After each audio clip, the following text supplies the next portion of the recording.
Thank you for auditing the Always Positive New Music Review Show, hosted by a French professor who usually doesn't, do commentary. I don't usually talk about the stuff that's going on in music if it isn't directly related to music itself. But I just have to tell you, last night I've been thinking a lot about this Tyler the Creator D'Angelo situation, and last night my wonderful 1-year-old, she woke us up at like 2:30. My wife said, "Can you go handle it?" So I went and I picked her up, and I'm kind of wrestling with her, help her to get back to sleep, rocking her in the rocking chair, and this term popped into my head to describe what I've been feeling and what I want to add to this conversation.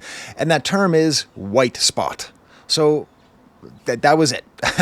I could barely go back to sleep after that. I woke up. It's all I've been thinking about. I think I can add something to this discourse. So please, if you will, allow me to cook, or at least to reheat.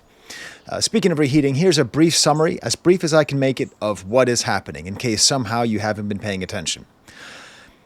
Tyler, the Creator, shares a post in which he expresses how much he loves the music of D'Angelo and how sad he is that D'Angelo passed very young. Some of his fans expressed ignorance of who D'Angelo was, and some of them were sort of trolling him and being derisive and making fun of D'Angelo's death. He lashed out by liking a tweet that implies that Tyler, the Creator's white fans don't care about black music. This then led into a larger conversation about his previous anti-black statements and how that correlates to the whiteness of his audience. It was almost a chickens coming home to roost kind of conversation. If you want to hear about that, if you want to hear about the aspects of his anti-blackness, I'm not the guy to talk to you about it. I really suggest Kiki has a good video about it, Sean C has a very good video, Lil Bill has a good video about it, Open Mike Eagle really goes into it from the perspective of a rap artist. It's great. Read My Soul, I really appreciate. Justin Hunt just dropped his video on it right now, right as I was about to hit record. I saw the notification, which is listen, don't watch that before you watch this. Whatever he's going to say is going to be more interesting than what I'm going to say, but it's not going to be the same thing. So please watch both. I actually think the most interesting coverage I've seen so far is that of Rap Latte. They had a sort of a younger fella on there to discuss Tyler, the Creator, and I really liked the intergenerational aspect. Curtis King was on there as well. It was a really good investigation. But really this whole question, it's been fascinating because there's how it started and how it's going. Because how it started is not how it's going. It started with Tyler being understandably mad at his white fans. And it ended with a reappraisal of Tyler, the Creator's own anti-blackness. That's interesting. So again, I'm not the guy to talk about whether or not his anti-black statements invalidate what he's saying now, what he's ever said. My name is Paul, and that's between y'all. This is not my conversation to be having. I will just throw one thing in here, which I haven't seen other people say, although maybe they have. This is what canceling is actually supposed to be. The real meaning of canceling, as far as I understand it, is black Americans on social media protecting black spaces and fighting anti-blackness by calling out the behavior of others. So anyways, just the term canceling is thrown around all over the place. This actually feels like this is the original meaning, the original important function that canceling actually served. But anyways, I'm not going to give a thumbs up or thumbs down on his anti-black statements and whether or not one should forgive him, because that is not for somebody who's not in the black community to make that decision. Although I will later discuss the fact that we're talking about it. I feel comfortable talking about that. But really what interests me is the beginning. How did this all start? The actual content, the way this all started, is Tyler, the Creator fans not liking D'Angelo. Now, I'm going to say something. I tried to be... what is that sound? I apologize. There's lots of yard work going on next door. I try to be a great tourist in the world of black culture. I try to appreciate, I try to take things seriously, I try to really understand and have an open mind, try to, as best I can, have a non-colonizing attitude. But I have to tell you something about D'Angelo. Don't tell anybody, okay? I don't know his music at all. I don't know his music at all. Now listen, ho. Some of you are about to click off. I don't blame you. This is what I'm talking about. I want to talk about why don't I know D'Angelo's music? Why? Like, so many people I know and respect love him. Why not me? Well, this is what struck me last night when I was wrestling with my wonderful, baby alligator at night. She's twisting all around, like trying to fall off the rocking chair. Come on, calm down. Twinkle, twinkle, little star. That's the only thing that gets her to calm down. I realized D'Angelo is in my blind spot. My white blind spot. Or, as I am trying to get off the ground, the term my white spot, which I'm going to define as thus. A white spot is a cultural blind spot of a white person or white people in general. Now I have to admit, I clicked on Justin Hunt's video just to watch the first 30 seconds. The first 30 seconds, it's great because he has these quotes from D'Angelo who says, I don't want my music to be defined except to say I make black music. That's the only way he was comfortable describing his music. So maybe it makes sense that someone like D'Angelo would be in that white spot of mine. And the thing is, it's not the same thing as complete ignorance, okay? Like, most white people don't know about Cambodian dance, okay? And don't worry, Espada fans, I'm not going to insult or say anything about Cambodian dancing because I don't know anything about it. I don't look at it. There's not a blind spot, there's complete ignorance, which as a reminder means do not know. It is not an insult. It's not the same thing as stupidity. Ignorance just means not knowing. I am completely ignorant of Cambodian dance culture, as I imagine you might be as well. A blind spot is interesting because blind spots appear when you are trying to see something. I try to see and understand Black American culture, the same way I try to see and understand French culture, the same way I try to see and understand Serbian culture because of my wife, the same way, right? That's what I do. That's my favorite thing in the whole world is human culture. So that's what I try to do. But there are these blind spots where you just don't see it. I'm looking at a culture, I'm appreciating it, and there's something I just can't get. There's something I can be aware of its existence. I've been aware of D'Angelo's existence statistically longer than you've been alive if you're watching this video. But there's something I just don't get. And what's interesting is I've seen a lot of people, a lot of Black content creators discussing this and just sort of expressing confusion, which I totally understand. Because, let's be honest, right? The vast majority of culture seen and appreciated by white people in America was either made by or created by Black Americans. And that's certainly true for me.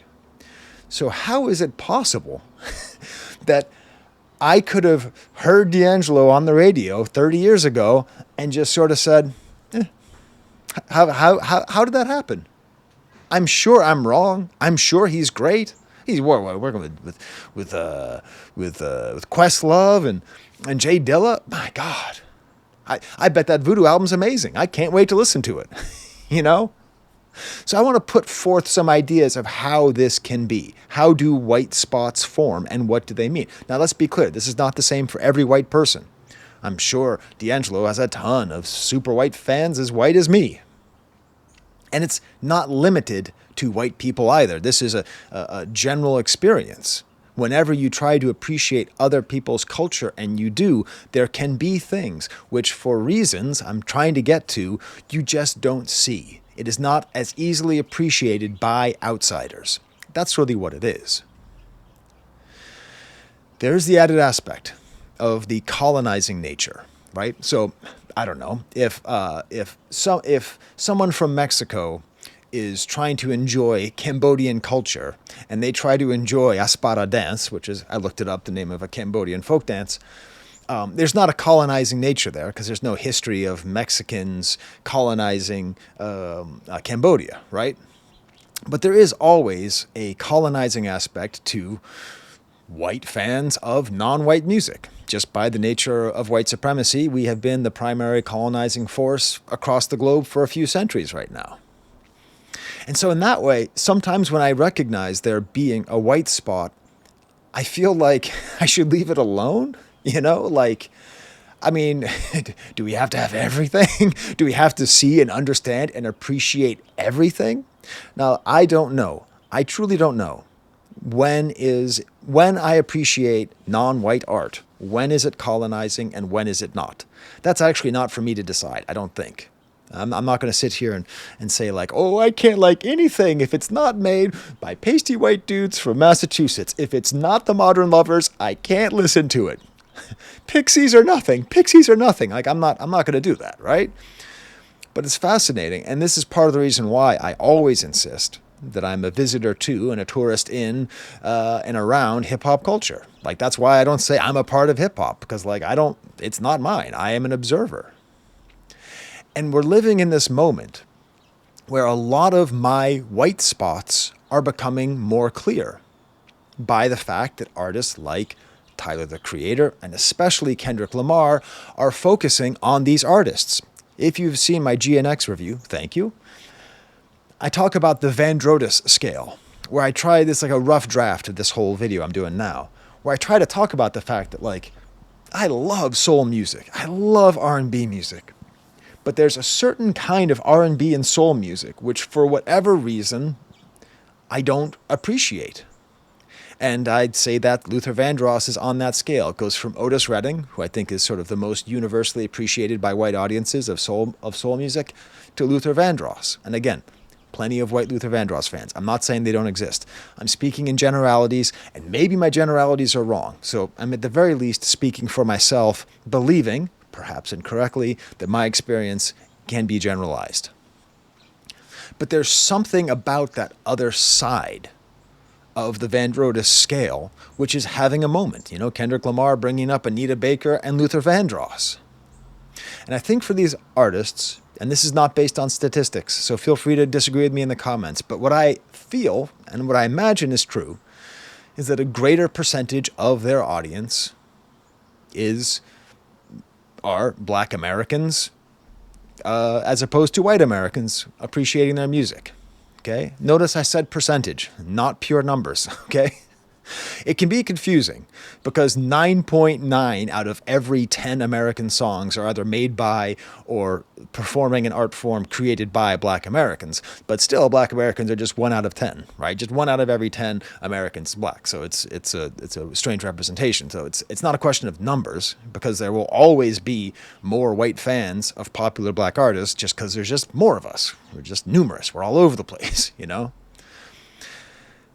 And so what I want to do is I want to study this and think about this, because I don't want to just simplify it and just say like something is too black, right? Because that's not really what it is, right? Because it's like sometimes I want to do a food analogy, okay?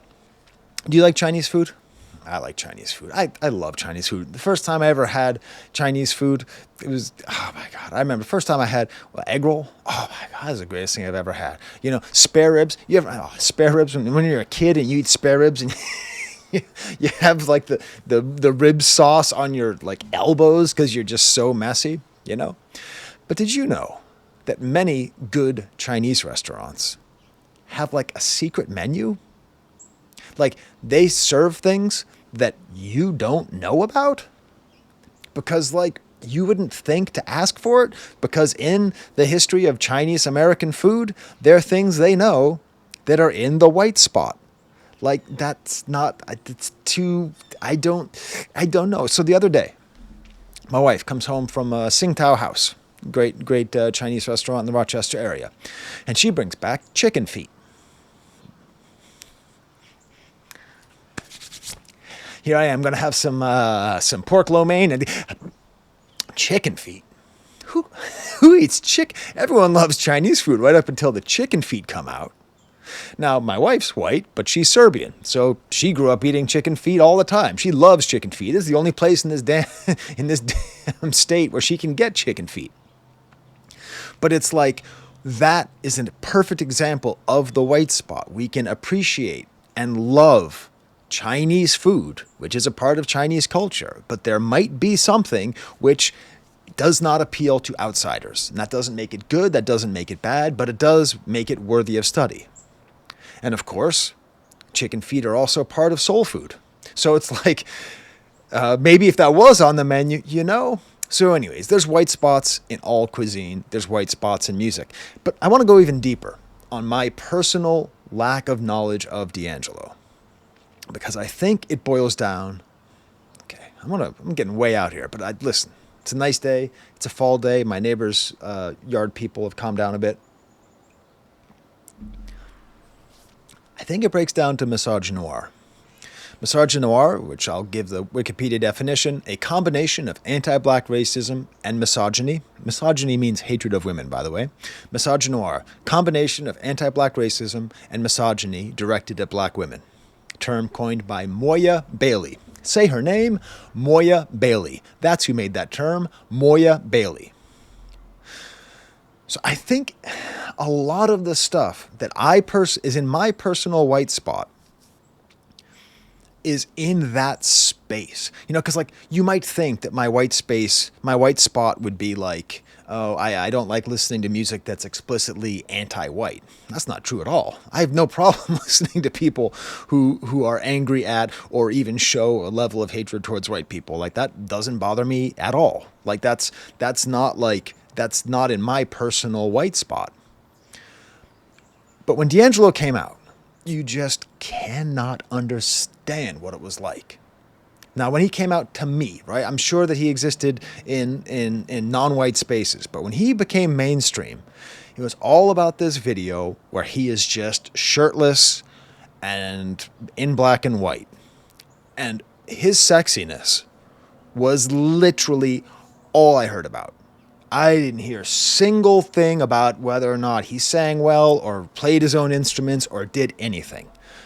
Like what if it turns out, here's a weird example, that Sydney Sweeney was like this generation's greatest actress? We'd have no idea, because all we do is talk about her boobs and how she's pretty and the meaning of her prettiness and her weird genes and all that horse hockey, right? Like, what if it turns out Sydney Sweeney was like the next Meryl Streep, but we couldn't find out? That's kind of how it was. But then going beyond that, when I actually did hear the music, after I got over the sort of strangeness, Anita Baker, Luther Vandross, D'Angelo, I think it's this kind of R&B with a very large female audience. And this is, I think, backed up by the fact that whenever you read interviews with a lot of rap artists, they will talk about the music that they love, and quite often, it's this music in my white spot, in what I think is a cultural white spot, a larger cultural white spot. That it's the music that their mothers and sisters listen to. Music like Anita Baker and Luther Vandross. And I find that fascinating. In the same way that any culture made by non-white people in a white supremacist society will inevitably be colonized or rejected by white America. Okay? Say that again. Culture made by non-white people in a white supremacist society will inevitably be colonized or rejected by white America. Culture that is largely appreciated by women in a patriarchal society is largely dismissed by men. I didn't say white men. I didn't say black men. I'm just saying in general. That's a truth of patriarchy. You don't believe me? Try telling someone that your favorite movie is Twilight. See what happens. Okay? If you can't see the sexism that's all around about the way that what is perceived of as good taste is very often normed around male values, then just have a closer look. And in general, it's sort of not taken seriously. So I think that's why I personally do not know D'Angelo's music. Probably if I were younger and I were not alive during that moment, where it was just like, oh my God, he's so hot. I probably, if I was like 10 years younger. But all these things are like subconscious bias. Like, I don't think there's like a kind of subconscious bias that is born of ignorance and a convenient acceptance of the status quo. So my sort of like, oh, I don't know. What is that? Oh yeah, I don't really like that. Like, underneath all of that dislike or disinterest or dismissal, it might be misogyny, might be racism, might be misogynoir, a general lack of care, like a hyper focus on black culture made by and appreciated by men and completely ignoring, right? But it's all subconscious. I do have like a great, okay, it's hard because he's such a bad person. But, I do own like 10 R. Kelly CDs. And I think part of the reason that I got into R. Kelly was I understood that the reason I didn't like him was because of this white spot. And we're going back 20 years, right? Whenever, before the accusations, well, before all the accusations. I don't know. And there is a whole nother essay to be made. I don't think by me. FD Signifier works a lot on how black masculinity is seen and interacted with by the white supremacist society of America, in particular by men. So I don't know. Maybe I was just intimidated by D'Angelo because he exhibited some kind of sexiness that was inaccessible to me through some kind of weird racialized vision of I don't know what. I don't know. There is definitely something interesting about the kinds of black masculinity that are embraced by white culture and those that are not. But just go check out some FD Signifier videos. So let's get back to the original question, right? The original question, why don't Tyler's fans like D'Angelo?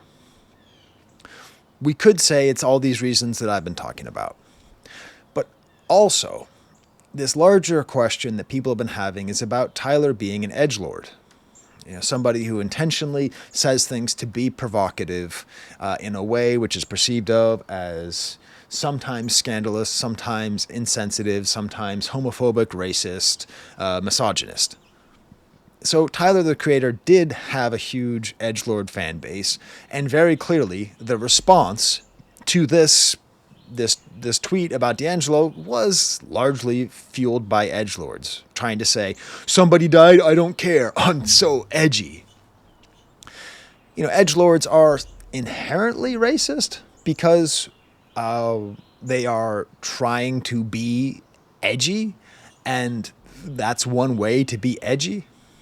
It doesn't make it much better, but it is worth pointing out. It is a shallow racism. I mean, when you do something just to shock, there is a shallowness to it, which I think is probably good. But this leads to a larger question in our whole entire world. How do we deal with the digital footprint of former edgelords? I'm 48 years old. In my youth, I don't know if I was an edgelord. I mean, there wasn't the internet, but kind of. If I was 17 years old, and Twitter existed or whatever, would I have said misogynist? I mean, I wouldn't have said anything racist because that wasn't like in my wheelhouse of edginess. You know what I mean? Like I knew that was something that was not okay to goof around with, but I certainly would have been homophobic and misogynist. That's, people grow. And when I was younger, I've talked about it on the channel all the time, despite the fact I try to be a great champion of the LGBTQIA community. And despite the fact that, I'm trying to be a feminist in the best possible way. Like when I was younger, like what do we do with these millennials? Because that's who we're talking about. The millennials, they didn't really know what was going to happen. And what happens is, a lot of these edgelords become conservative bigots because it's easier. They don't have to answer. If someone wanted to bring up some racist tweets by, I don't know, Tucker Carlson or Tim Pool or Ben Shapiro or even Charlie Kirk, like if you wanted to find out some racist stuff, if we just discovered some racist stuff that they said, it wouldn't really have any impact on their bottom line. People wouldn't really change because, frankly, the communities that they created and that they dealt with were comfortable with that. So I don't know. Like, what do we do with these millennials who were edgy and have grown, whose, I would say, superficial anti-blackness, sort of more based on shock? I don't know. No, actually, I'm not comfortable saying that. Again, I'm not comfortable on discussing the nature of Tyler's anti-blackness because I have no way of... I lack the perspective to properly contextualize. Shout out Justin Hunt. But I do feel like we might be played. It might be that we're being played. By we, I mean progressive, leftist, anti-racist pro-woke, anti-conservative forces. I feel like we might be played into going after our allies, because this doesn't happen on the right. This doesn't happen on the right. They don't go after each other. They don't tear each other down. So I don't know. Tyler, the Creator, is an amazing figure of Black excellence. He is a part of this great, what Read My Soul calls, what is he called, the Great Reset. You know, this 2024, inspired by the battle, this change, watching the party die, having Black music more appreciated and more explicitly Black, basically reclaiming Black music from a lot of white forces. And here we are having a whole discussion about whether or not we should take down Tyler, the effing Creator. You know, there's this whole debate. Who should win Album of the Year? Should it be Clips or should it be Kendrick Lamar? You know, like Tyler's the common denominator between both those. I don't know. So I feel uncomfortable. I felt uncomfortable the same way, you know, when DJ Academics went after Fantano. A great example of an edgelord who is, you know, he always apologizes properly, and one can choose to accept his apologies or not. That's, again, not up for me to decide. But, you know, like, we're not doing a good job of getting rid of DJ Academics. But we might be doing a good job of getting rid of Fantano. You know what I mean? Anyways, I do want to close everything out on the idea of this white spot and how complex it is. And this is why I'm so excited to talk about it, because I think there's a lot to be said. Because some artists are in and out of the white spot. Can I tell you about Michael Jackson? Did you know there's at least 2 Michael Jacksons? There's the Michael Jackson, the pop star, that people all over the world love and revere. I'm not talking about Michael Jackson, the person, with his controversial things, which he may or may not have done. Okay, I'm not talking about that. I'm talking about the musician. There's that pop star Michael Jackson. And then there's Michael Jackson to Black Americans. There is a degree, there is a reverence and an attitude and an appreciation of Michael Jackson, which you can't see. I can't see it. All I can acknowledge is that there's something I can't see. You know, I've got a huge history of glaucoma in my family. So eventually I'm probably going to get glaucoma, which provides a lack of peripheral vision. I know it's there. I know that when Black Americans talk about Michael Jackson, we're not talking about exactly the same person, because what he means to the Black American culture is not the same thing that he means to the mass culture. And I think there's something beautiful about that. And I think the answer, if you're a white person like me and you're saying, what's the answer to the white spot?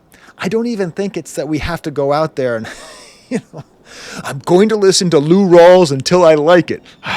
More Whitney Houston, more Whitney Houston. You know, I'm not even saying that. Like, it's okay. We don't have to like everything. It's the humility. That's what we need. Just humility. Like, I don't dislike D'Angelo. I don't like D'Angelo. I just don't know his music.